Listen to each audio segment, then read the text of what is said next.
30 more minutes since COVID, 30 more minutes of leisure time per day on average per person is now spent on social media. So infinite scrolling. And that sucks for the games industry because that's 30 minutes less that's basically being spent on there. But I think so having a very keen eye onto why and how that's happening and what are people getting from there is a series of unfortunately unfulfilling dopamine lollipop hits of opportunities and threats.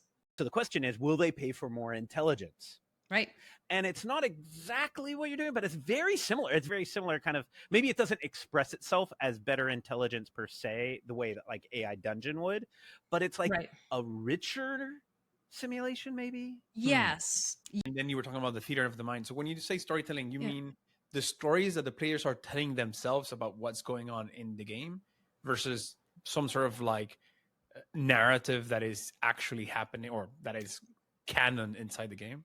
Yeah, that's a great question. So the story structure that I have is there is an actual playbook for this. It's called Dramatica, if you're familiar, the Dramatica science, the Dramatica structure. Yeah. Yes. Okay.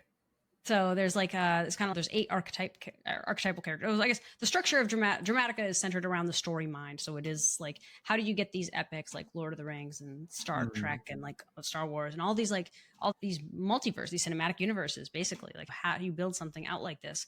And there's a series of archetypal characters that you interact with, and then there's different areas of friction that is like universal or like super psychological or based off of like your antagonist character who may not be evil, and there's like all these complexities.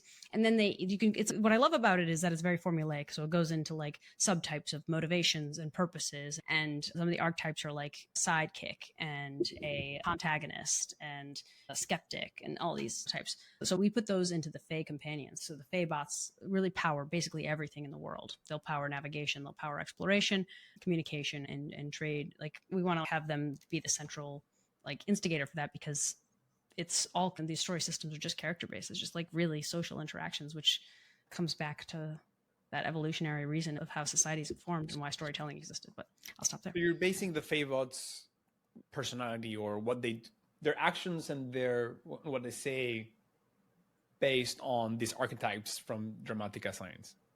Yes.